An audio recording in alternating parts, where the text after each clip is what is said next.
Test 6. You will hear a number of different recordings, and you will have to answer questions on what you hear. There will be time for you to read the instructions and questions, and you will have a chance to check your work. All the recordings will be played once only.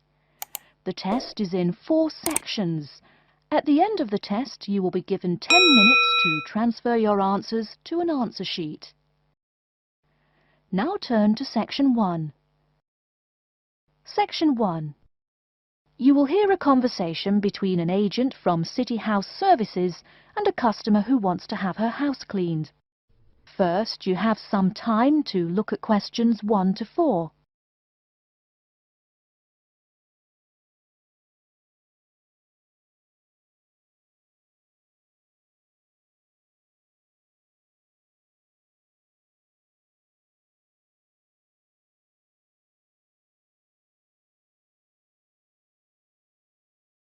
You will see that there is an example which has been done for you. On this occasion only, the conversation relating to this will be played first.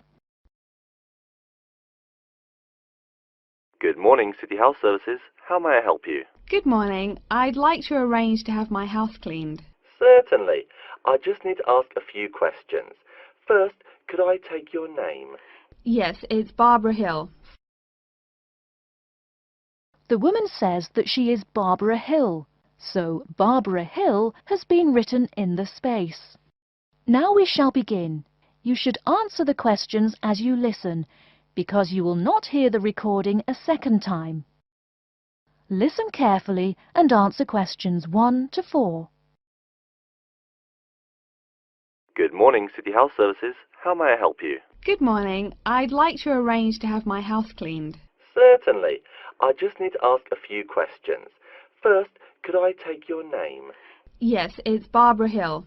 Thank you. Next, is your house in London? Yes, it's in Kingston in southwest London. Okay, southwest London, and, what's the postcode? SW105. And what is the square footage and what rooms will be cleaning? The whole house is 268 square feet, and there is no need to clean all the rooms. I only want to have my bedrooms cleaned. Okay. How many bedrooms does the house have? 3 bedrooms. Oh no, sorry, we used to have 3 bedrooms, but we only have 2 bedrooms now. Are those single bedrooms or doubles? Doubles. Fine, 2 doubles. There's one more room which needs cleaning. It was used as a bedroom before, and now we have converted it into an office. I understand. 3 rooms have got to be cleaned. And are all of those rooms upstairs? Yes. Then downstairs we have a kitchen diner, conservatory and lounge. The kitchen diner is quite large and has the usual equipment: cooker with oven, refrigerator, cupboards and worktops. The conservatory has a lot of plants, but there's no need to take care of them. The lounge has a leather 3-piece suite and a large coffee table. Thank you. And do you keep any pets? Yeah, I really love keeping them. I've got 2 dogs and 3 cats. Okay, then if our staff come over to offer the service, please take your pets away. Have you looked at our service packages? Yes, I have one in front of me. Excellent. Before you hear the rest of the conversation, you have some time to look at questions 5 to 10.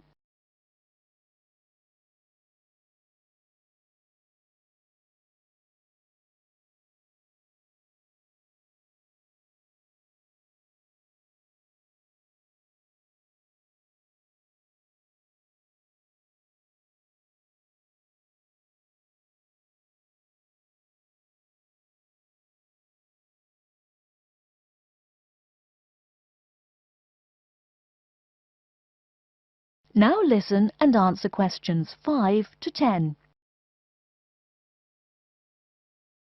Any extra services you need? Switching bed linen, work in the garden, clean the glass in the conservatory, that kind of thing?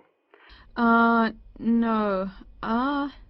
Actually, replacing the bed linen, yeah, that would be good. No problem. I'll just make a note of that. How about curtains, mats and carpets? What would you like us to do with those items? The curtains. I'll have to think about that. I think we should have the carpets cleaned really well every quarter. Mats can just be done with the laundry. Of course. How about clothes? We can have our staff wash and iron them, or we can have them taken to a dry cleaner. Washing and ironing. No, just ironing. That'll be okay. Okay, fine. I know quite a bit about what you want now. I should let you know that we're located on 12 Amy's Road. That's Amyes. And we work on from Monday to Sunday except Tuesday and Wednesday. Could you let me know when is convenient for you? Next Friday. No. Oh, that's no good. My son invites his friends over in the afternoon that day. Perhaps next Thursday or next Saturday? Let me check. Okay, next Thursday. When is it convenient for us to come over and provide the service? Is it okay if we come in the morning? Or we may come in the afternoon. It depends on your schedule. I'm okay with any time. Just give me a call to let me know you're coming before you arrive. Sure we will. By the way, how long will it take for the service? We usually work 1 to 3 hours for house cleaning, and the work will take 3 hours at most. And of course, if it takes more than 3 hours, you should pay extra for it. Fine. So, let me just do some calculations.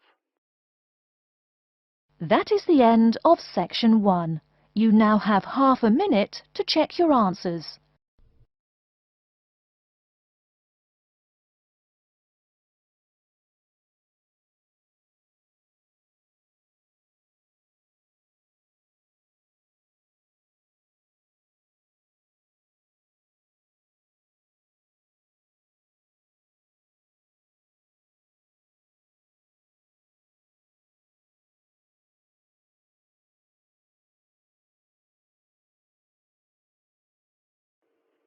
Now turn to section 2. Section 2. You'll hear a talk by a security worker from Sydney Airport who is introducing the day-to-day operations of the Australian Quarantine Service. First, you have some time to look at questions 11 to 17.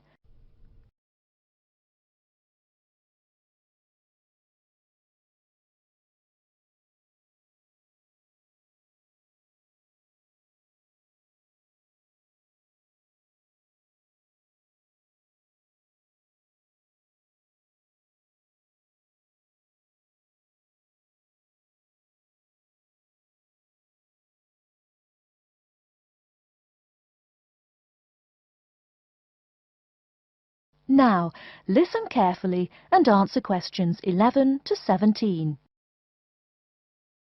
Hi everyone and welcome to Sydney Airport.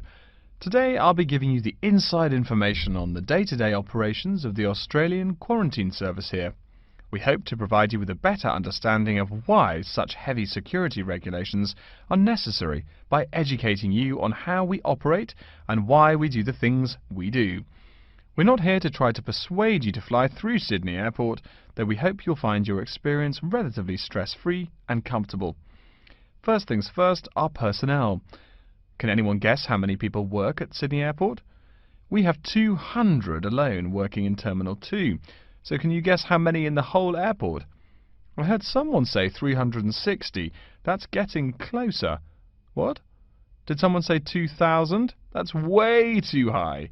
Sydney Airport actually employs 440 people. A lot, right? And about half of those employees work in security-related matters. Moving on to our not-so-human employees, let's come and see our favourite pooch, Milton. Milton is our best drug-sniffing dog on the force. He's friendly to most people. You can even come pet him at the end of our tour. Burnouts, beware though. He'll find everything. Notice that even though there are so many of us around him, Milton stays quite calm. This is the precise reason he was chosen for the job. Dogs that are chosen are not predisposed to sniff out different narcotics. That's something we teach them already. So here's a part of the airport most people never notice, the cargo transport terminal. This is where packages are shipped to and from. Normally we ship around 4,400 packages per month. In this airport alone, over 52,000 packages were shipped in and out over the past year. We ship to and from 170 different countries. Not bad, eh? Probably it will go up to over 72,000 packages this year.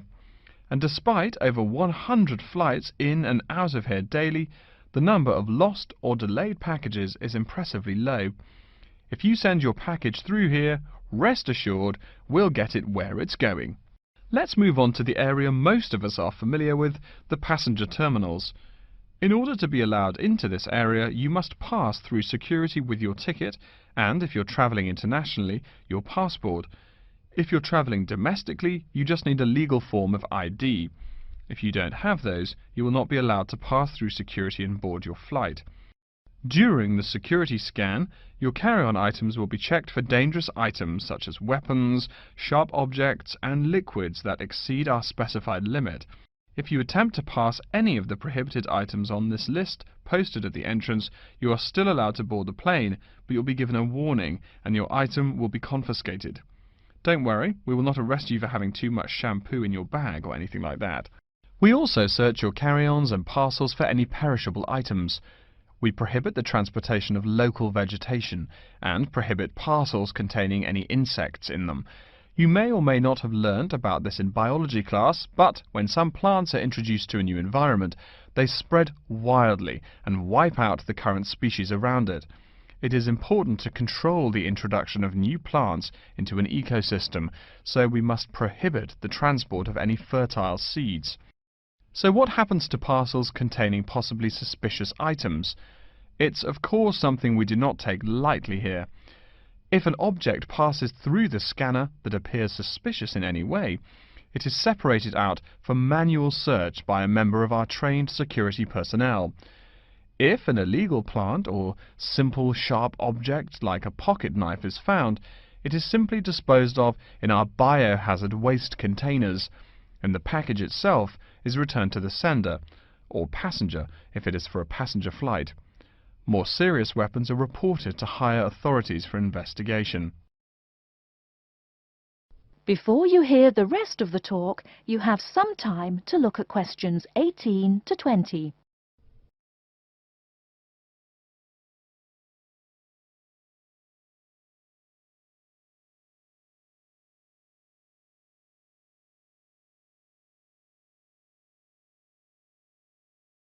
Now listen and answer questions 18 to 20. As far as parcel security, the material of the parcel is important. For shipped goods, the most common material used and the most widely accepted is paper. Make sure it is packed sturdy enough with no rips or tears. We've definitely had packages rip open before due to haphazard packing. A more common problem, though, is the package labels. When an item does not make it to the right place, this is the most common reason. The label may not be in the right place or marked clearly enough. If you're receiving any items from abroad that must be declared, please remember our guidelines in order to ensure the timely delivery of your item. Make sure it is packed correctly, and we ask that you notify customs between 2 and 10 days within the item's scheduled arrival date. Okay, before we move on, are there any questions? That is the end of section 2. You now have half a minute to check your answers.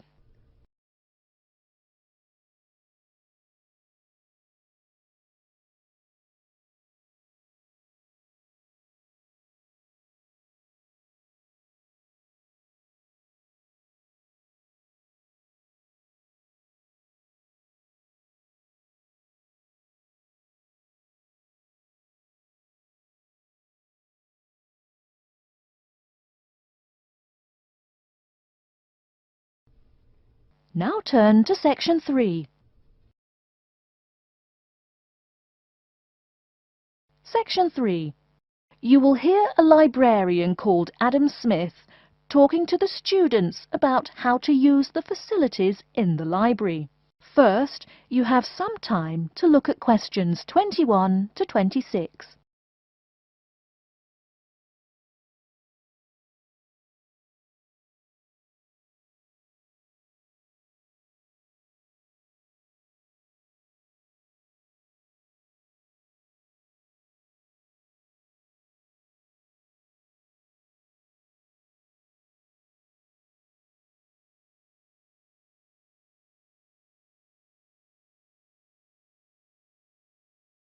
Now listen carefully and answer questions 21 to 26. Welcome.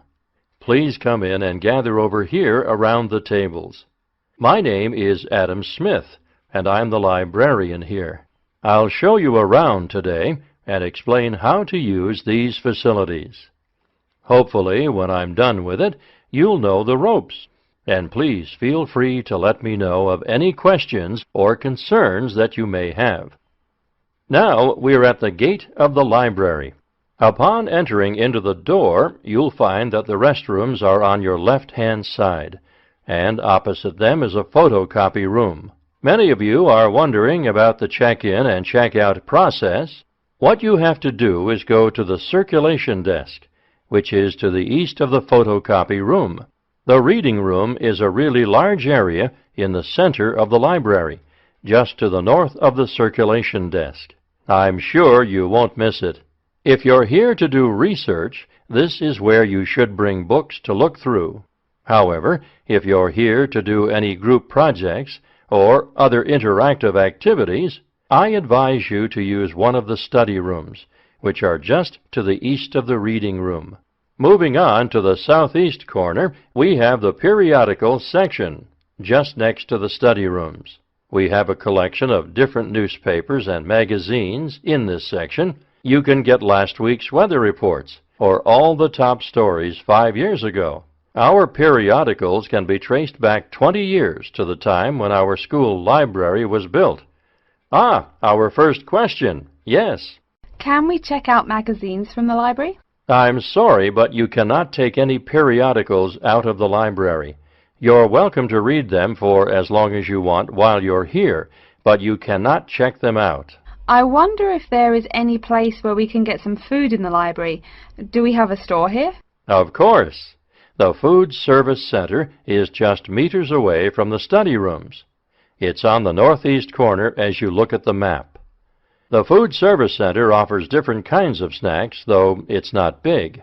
Well, moving on along to the west, you will find the Video Resource Center on your right hand. We have educational videos and documentaries, as well as major motion pictures. We ask that you pay attention to the tag on the video that you pick up, as many of our documentaries are for on-site viewing only and may not be taken out of the library. To the west of the Video Resource Center is our satellite TV station. Here we stream the news from Channel 19 for most of the day. How many channels does it have? It does have nearly 200 channels, but we generally will give top priority to channels with some big events, like presidential addresses or other breaking news.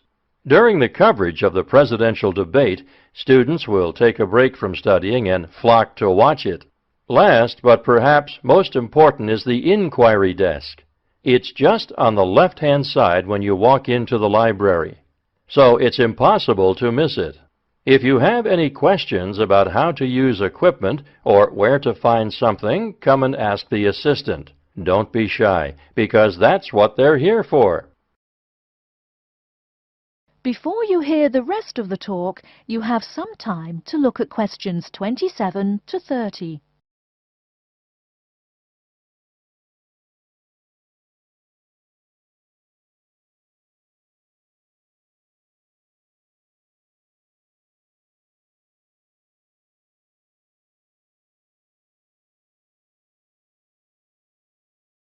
Now listen and answer questions 27 to 30.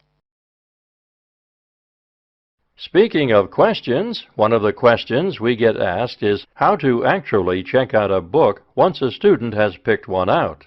If it's a fiction or non-fiction book, look for the pink and yellow checkout card inside the back cover of the book.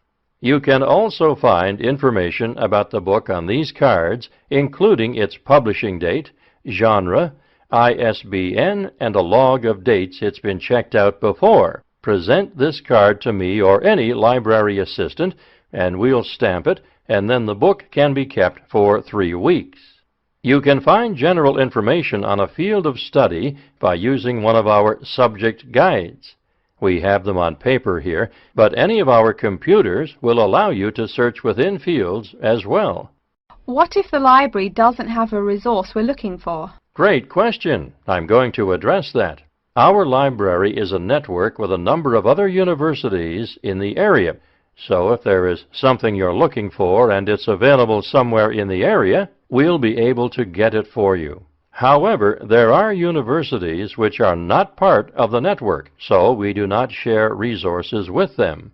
If you want more information about the library and its resources, you'll find it in a labeled blue folder on my desk in the Enquiry section. Okay, so that's a lot of information all at once, and I don't expect you to remember it all. The most important thing is please be respectful of the staff, and if you need help with anything at all, come and ask me or one of the assistants. All right, any questions? That is the end of Section 3. You now have half a minute to check your answers.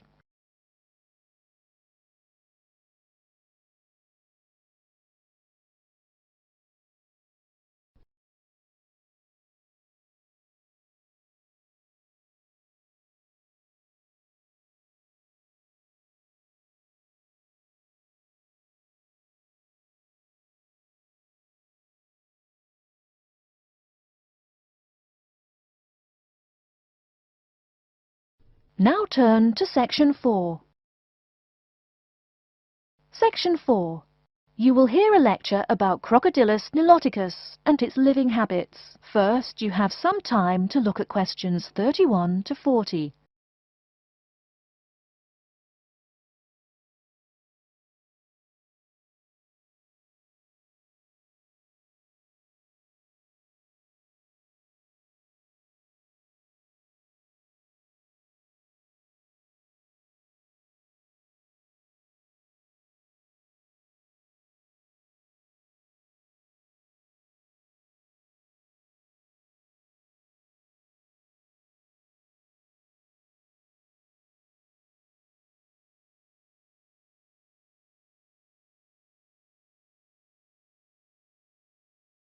Now listen carefully and answer questions 31 to 40. Good morning. Today we will continue our study of Crocodylus niloticus by talking about its living habits. We've already discussed the evolutionary attributes that set it apart from its crocodile relatives. Does everyone remember that? Yes, it has an extremely narrow snout and 3 or 4 rows of protective scales on its back, as compared to 2 rows on other members of the Crocodylus genus. Let's take a look at how these carnivorous man-eaters live, where they live, and finally, whether they really deserve their vicious reputation. To start, I'd like to address a great question posed to me by a student during yesterday's office hours. We talked about the distribution of crocodiles in Africa and saw that they are highly concentrated in the south and west of the continent. This student noticed that on the map displaying the distribution of crocodiles across Africa, there were no crocodiles in the northern region, and found no mention in the literature of the existence of crocodiles in the north of Africa. Why might there be no crocodiles in North Africa? Let's save this question for later in the lecture. To find out more about the social habits of the African crocodile, one researcher named Tara Shine of the University of Ulster in Northern Ireland conducted a survey of the wetlands in Mauritania and received reports of 46 crocodiles living in one group, or float as we say when referring to crocodiles, though the usual number is a little less than half of that. In general, crocodiles are more highly concentrated in wet subtropical environments near bodies of water and rich vegetation. While South American crocodiles thrive in cool rainforests, the African crocodile is more equipped for heat.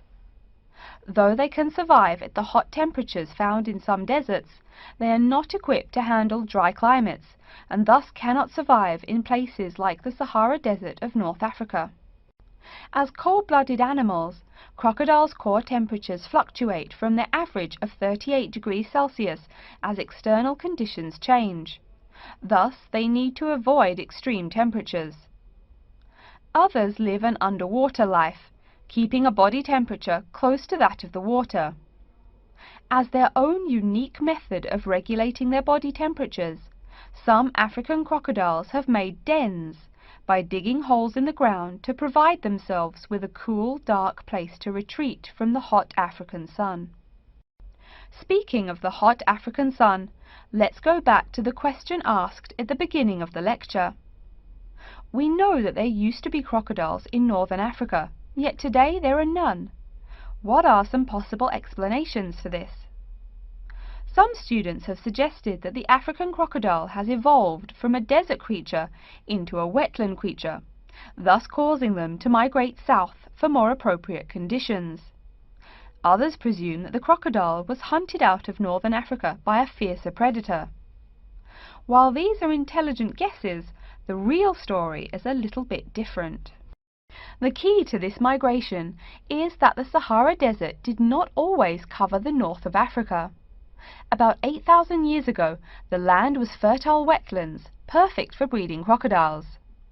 Over time, though, the area dried out and the wetland slowly turned to desert, leading the African crocodile to migrate south to the marshlands they call home today. Some crocodiles did, however, adapt to living in dry conditions. In Mauritania, some crocodiles have learned to survive in an area where they can go up to 8 months with no water, by spending the driest of times in what's called a torpor, or short period of hibernation. To utilize every bit of rainfall, these desert crocodiles dig underground caves that collect runoff, thus staying cool and hydrated. During the mating period in November and December, males attract females to their viciously protected territory through a number of behaviors that range from snapping their jaws all the way to sending infrasonic pulses through the water. Afterwards, the female digs a hole up to 60 centimeters in depth to store the eggs for an 80-day incubation period. The female protects these eggs during the period, and sometimes even helps crack the eggs with her snout at the end. These teeth-gnashing carnivores are softer than we think. Although these vicious creatures have attacked humans on a few occasions, the residents are not afraid of them. In fact, they show a great deal of reverence towards these wondrous creatures. Some say that crocodiles bring water to their habitat, so if they leave, they will bring the water with them. Obviously this is not true, but it demonstrates the admiration the inhabiting people have for crocodiles. Generally, crocodiles do not predate on humans. They attack when humans populate the crocodile's habitat, instilling fear and uneasiness in the crocs. Like any other species, crocodiles are known to attack when feeling fear. There's still a lot more to be discovered about the African crocodile. Researchers want to know more about the population size, how many crocodiles inhabit Africa in all, how they form separate floats, etc. There is still also much to learn about migration patterns and relations to other populations of crocodiles now found in other parts of the world. Next time, we'll examine a few specific case studies of crocodile populations in southern Africa. That is the end of section 4. You now have half a minute to check your answers.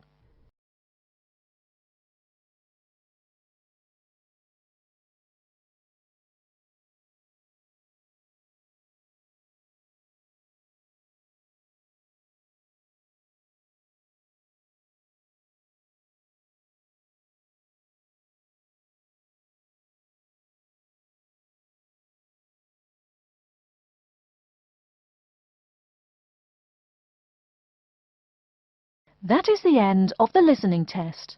In the Ielts test, you will now have 10 minutes to transfer your answers to an answer sheet.